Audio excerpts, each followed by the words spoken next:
நானும் ஊழல் செய்ய மாட்டேன், ஊழல் செய்ய மத்தவங்களையும் விட மாட்டேன்னு சொல்ற ஒரே மனிதர் தான் காரணம். மாண்புமிகு முதலமைச்சர் சி ஜோசப் விஜய் அவர்கள் மட்டும்தான் காரணம். பெரியோர்களே, தாய்மார்களே, நல்லவர்களே, வல்லவர்களே, அண்ணன்களே, தம்பிகளே, அக்காகளே, தங்கைகளே, தளபதி நெஞ்சில் குடியிருக்கும் எங்கள் தலைவன் வண்டு முருகன் அண்ணன், கருமை நிற கண்ணன், பேச்சிலே மன்னன், சிந்தனை சிற்பி, சைனடி குப்பி, செயல் சிங்கம், பிரச்சார பீரங்கி. ஒரு வாரமானாலும் எதிரிகளை நேருக்கு நேராக சந்திக்கக்கூடிய போர்க்குணம் கொண்ட போர்வாள்.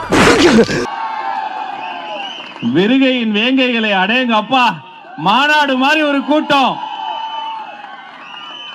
நினைத்து பார்க்கிறேன், கொஞ்ச நாளைக்கு முன்னாடி ஒரு நடிகர் சொன்னாரு, டிரைவர் பையெல்லாம் நீங்க எம்எல்ஏ ஆக்குவீங்களான்னு. கொறடாவாகவே மாற்றி விட்டோம். அன்பு தம்பி சபரிநாதன் அவர்களே, அவரு கொறடானா சட்டமன்றத்துல நாங்கெல்லாம் வரோம் பாருங்க, ஆன் டைம்க்கு வரலன்னா 5 கால் போறோம். எங்க இருக்கீங்க, ஏன் வரல, வா உக்காரு, எல்லாத்தையும் இது பேசு, இது பேசக்கூடாது, அது பண்ணு, இது பண்ணக்கூடாது.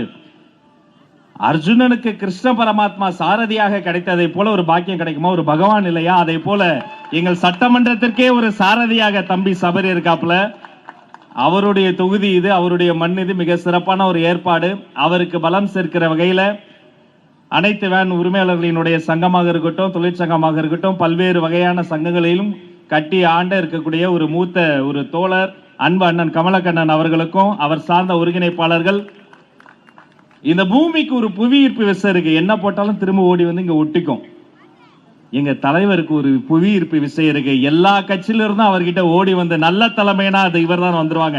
அப்படி சகல கட்சியிலிருந்து வந்த அத்தனை சகோதர சகோதரிகள் நேரத்தின் அருமை கருதி தனித்தனியா பேர் சொல்ல நினைச்சுக்கொண்டவங்க அத்தனை பேரையும் உங்கள் பாதம் பணிந்து வருக வருகன்னு வரவேற்று, ஏற்கனவே அம்மா சொன்னதை போல இன்று தன்னுடைய வாழ்க்கையில எல்லா பதவியும் தூக்கி போட்டு விட்டு +2 படிக்கும் போது மாநில அளவில் முதல் மதிப்பெண்கள்ல வர்றதே கஷ்டம். அப்படி வந்து டாக்டர் படிச்சு, டாக்டர் படிக்கிறது அதை விட கஷ்டம். அந்த எக்ஸாமையும் கிளியர் பண்ணி, யூபிஎஸ்சி எக்ஸாம் IAS IPS அதை விட கஷ்டம், அதையும் கிளியர் பண்ணி IRS ஆகி, சரி அதோட விட்டு வரணும், அதையெல்லாம் தூக்கி போட்டு இல்ல நான் சமூக சேவை செய்யணும்னு தமிழக வெற்றி கழகத்தில் தளபதி பின்னால் வந்த மதிப்பிற்குரிய சுகாதாரத்துறை அமைச்சர் அன்பு சகோதரர் அவர்களுக்கு வணக்கத்தை சொல்லி, மாபெரும் மனிதர் மாண்புமிகு அமைச்சர் போற்றுதலுக்குரிய பொதுச் செயலாளர் என் ஆனந்த் அவர்களை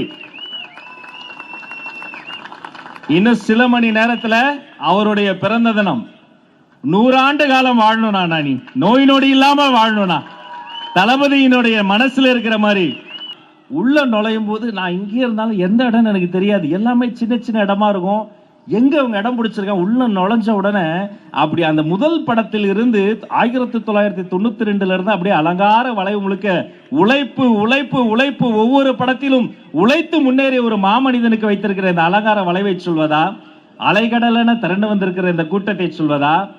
நாம இந்த தோழர்கள் வருவது மட்டுமல்ல, ஒரு வேலை நாள்ல ₹1 கொடுக்காம இத்தனை சிங்க பெண்கள் கூடி வந்திருக்கிறீர்களே, தாய்மார்கள், தங்கங்கள், உங்களை சொல்வதா? மேல எத்தனை நலத்திட்ட உதவிங்க, எத்தனை மோதிரம் போட்டீங்க?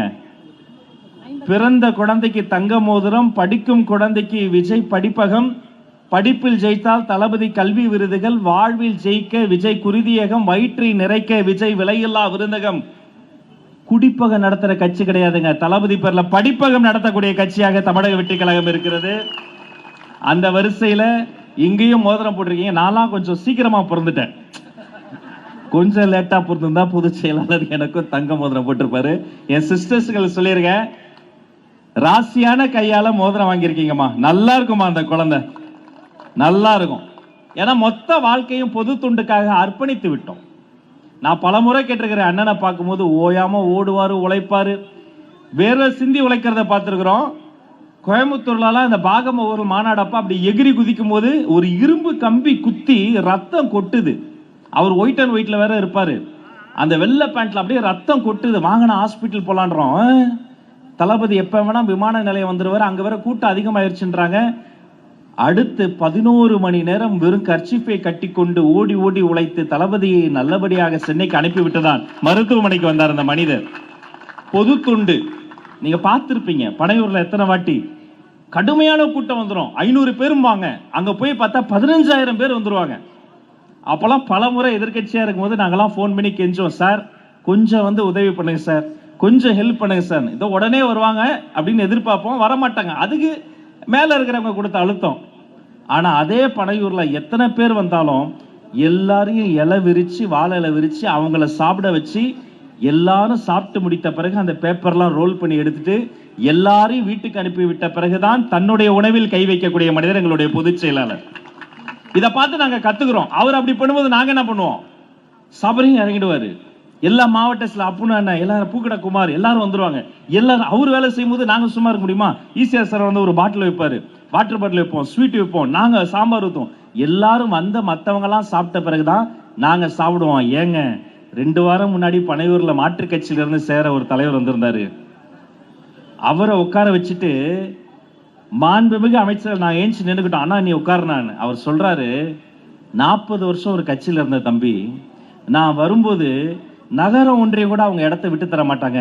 ஒரு அமைச்சர்கள் நீங்க எழுந்து என்ன ஒரு சாதாரண தொண்டனை உட்கார வைக்கிறீங்களே, டிவிக்கே மாதிரி ஒரு கட்சி உலகத்துல கிடையாதுன்னு சொன்னாருங்க.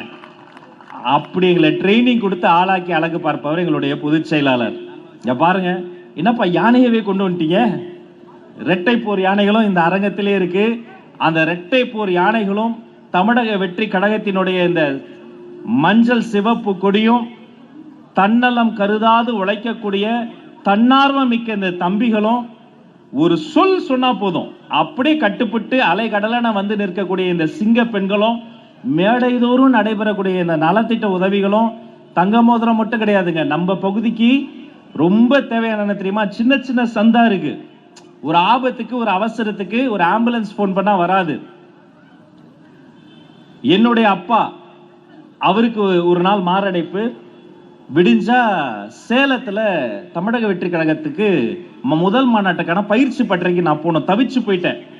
உடனே நம்ம சூர்யா ஹாஸ்பிட்டலுக்கு நாங்க கூட்டு போறோம், அட்மிட் பண்றோம். லேசான மாரடைப்பு தாண்டா, நீ கிளம்புன்றாரு. எனக்கு மனசு ஒரே 2 மனசு. பொதுச் செயலாளர்கிட்ட வரேன்ட்டேன், போறதா நான் டிவியில பார்த்துட்டு இருப்பேன்டா, இது நல்ல வாய்ப்பு, போய் பேசு, கொடுத்த வாக்க காப்பாத்துனாரு. நான் போனேன், விடிய விடிய போனேன், மாநாடுல ஏறினேன், பயிற்சி பட்டறையில ஏறினேன், பேசினேன், திரும்ப வீட்டுக்கு வந்துட்டேன். அடுத்த நாள் நல்லா தான் இருந்தாலும் மறுநாள் காலையில மறுபடியும் எழுந்து ஒரு மாதிரி இருக்குன்னாரு. அப்படியே சேர்ல உட்காந்துட்டாரு. 10 போன் அடிச்ச ஆம்புலன்ஸுக்கு, ரூட்டு சொல்ல முடியல, சந்து சின்ன சின்ன சந்து. அப்புறம் பெரும் பாடுபட்டு மருத்துவமனை கொண்டு போனோம். அப்பா இன்னைக்கு என்னோட இல்லை. ஆனா அப்படி ஒரு விஷயம் நடந்துடக்கூடாதுன்னு நினைச்சுக்கிட்டே இருந்தேன். இந்த மேடைகள் வைத்து நம்ம பகுதிக்காக இலவச ஆம்புலன்ஸை கொடுத்தீங்களே, உங்களை கையெடுத்து கும்பிடுகிறேன். எத்தனை உயிர்கள் இதுல காப்பாற்றப்படும்.